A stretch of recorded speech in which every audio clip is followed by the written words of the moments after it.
As far as the third question, I think the question was in terms of arbitrage issues, what sort of added economic, what sort of economic value does it create? As I mentioned, arbitrage, if it's done based on analysis and some concrete work and research, definitely will provide clarity and creates more efficiency in the market. Meaning, if there is any price disparity, if the value of an asset should be, for example, $100, but the price, because of inefficiencies and lack of information or proper analysis, is pricing it at 80, someone who's smart enough and does their homework well enough, they go and analyze and figure out the value is around 100, but the price is around 80. So they start buying in the market. That buying activity will allow the price to move towards its equilibrium, and the person might decide when it reaches $100 or $110, whatever price it is,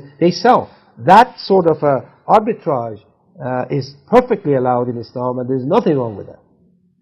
And that creates the economic value added in this procedure is more or less creating price equilibrium, price efficiency, and fairness in the price of assets in the market. That by itself, the fact that you get rid of unfairness in trades itself is an extremely important value added in the economic system. Any other questions? Dr. Shaheen, there was one more question, exchange traded funds from Durham, on the permissibility of exchange traded funds. I forgot that one. As far as exchange traded funds in the Islamic world is concerned, I don't know any specific ones. I don't remember or recall any specific ones, but there are some. And if you're interested, I would suggest you check Luxembourg Stock Exchange, and I know that's where most these exchange traded funds are traded, and I know there are some Islamic funds there.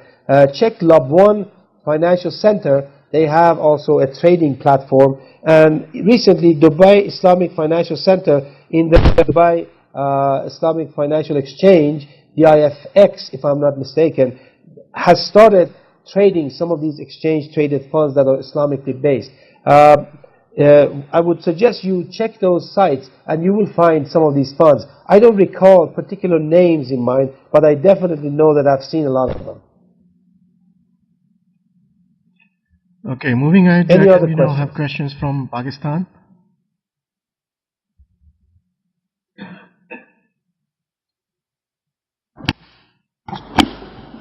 Thank you very much.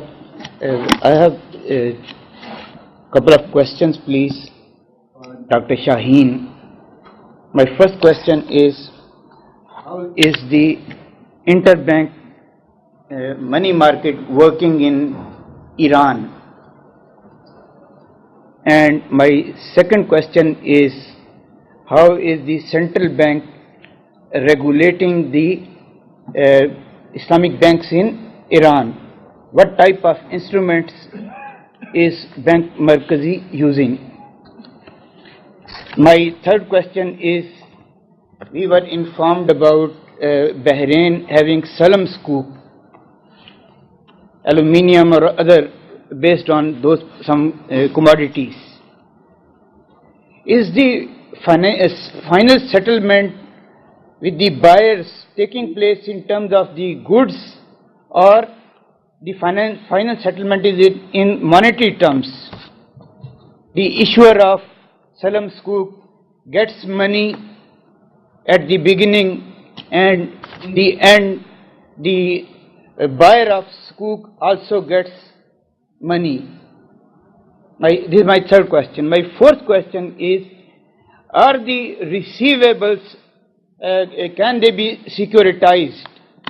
And my fifth and final question is, when we were told there are instances some fund managers are already holding several different type of Islamic schools.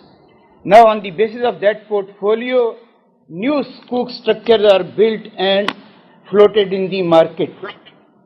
How Sharia compliant is this arrangement? Thank you very much. again, these are very good questions, and I appreciate that. Let me answer this one by one. Again, if I miss any of these questions, please remind me.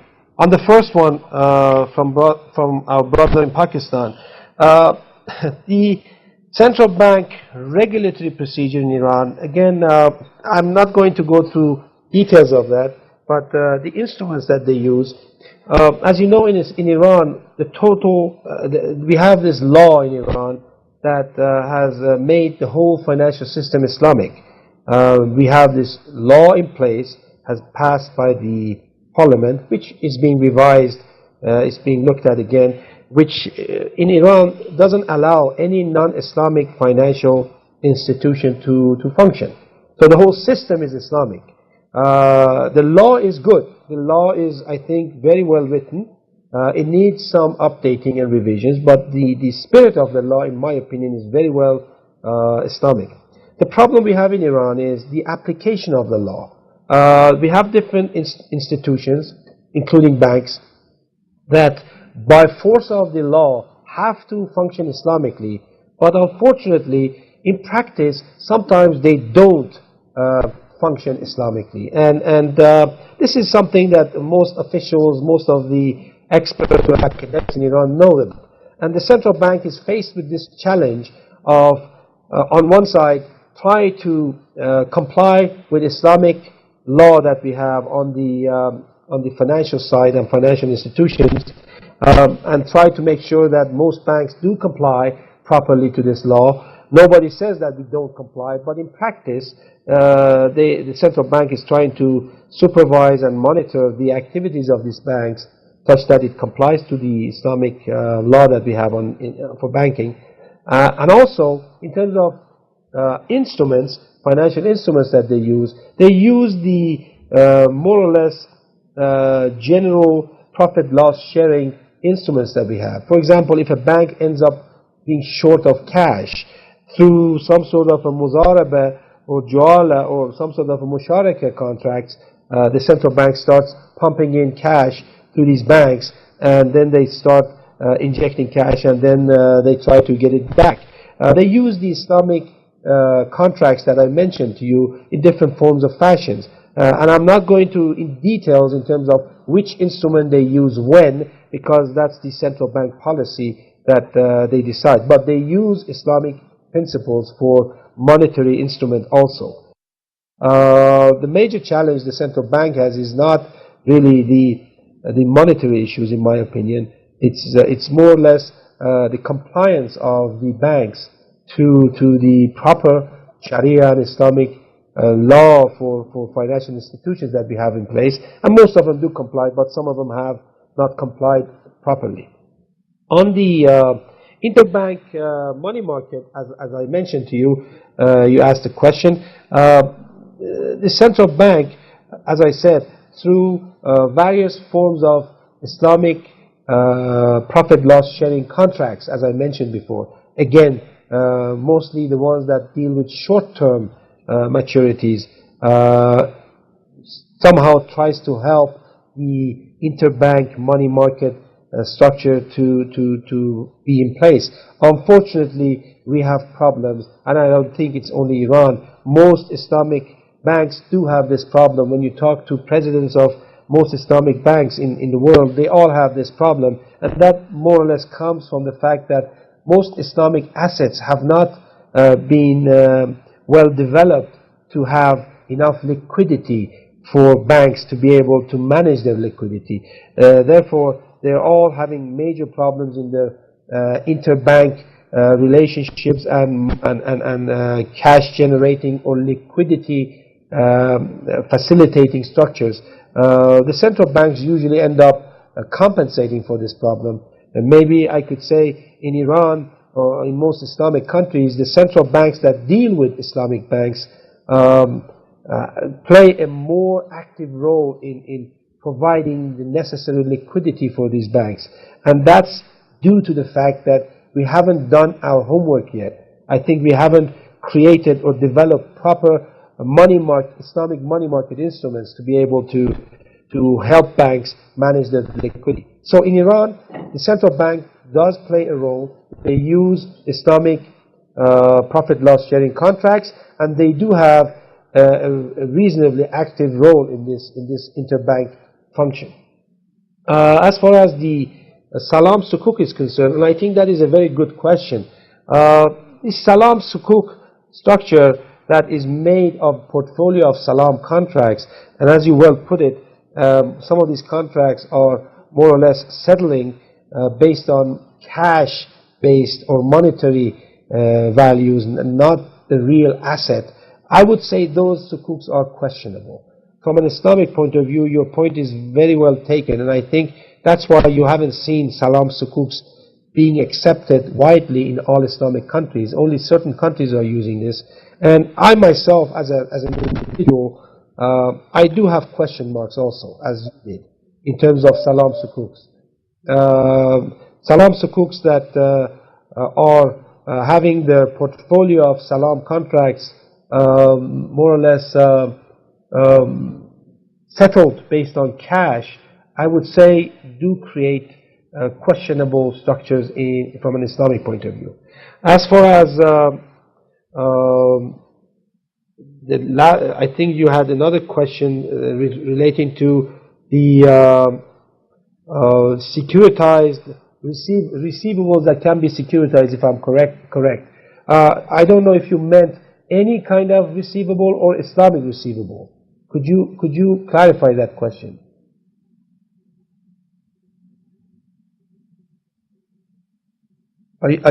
Can you hear me? My question is, the question is... Assalamu alaikum.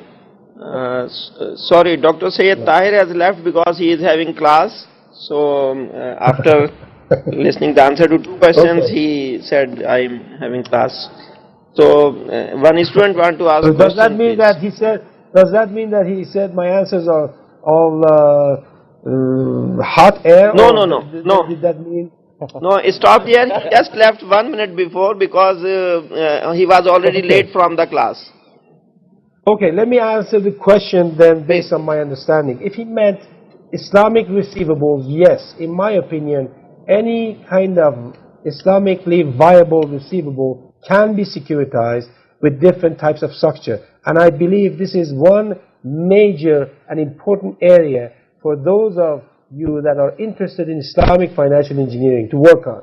I made propositions 7 or 8 years ago with regard to ijara contracts that can be securitized. We didn't have securitized instruments yet, but around 10, I think it was more than 10 years ago, I did make a presentation I believe it was in Bahrain, in terms of securitizing Islamic receivables. This is way before sukuks were in the market. And my analysis and understanding was, as long as a receivable is Islamically accepted and justified, it can be securitized. And these receivables could include ijara contracts or any other types of Islamic contracts or receivables. So the answer to the question is yes. Any kind of Islamic viable receivable can be securitized with proper homework done on it. As far as fund managers are concerned, in terms of fund management and sukuks, funds that are based on sukuk portfolios or sukuk structures that are somehow created based on sukuk contracts, I don't see any problems with that. I don't think there's anything wrong with first having a fund where you invest in different types of sukuk instruments, because sukuk instruments themselves are Islamically accepted. A Sharia board somewhere has approved it. And if those sukuk instruments are bought and you create a portfolio and you like to create a company and throw in this portfolio in this company and sell shares of this company, selling shares by Islamic principles, there's nothing wrong with it. The underlying assets of this fund also are Islamically justifiable and accepted assets, and I don't see any problems with that, to have a fund created out of sukuk instruments. But if the question meant, can we issue a sukuk based on sukuk instruments, that is an interesting question. I would suggest that's like creating mortgage-backed securities based on some other mortgage-backed securities in the West. I would suggest that is an interesting question to think about, and I would suggest it is possible, but I like to think more about this because it is a challenging question.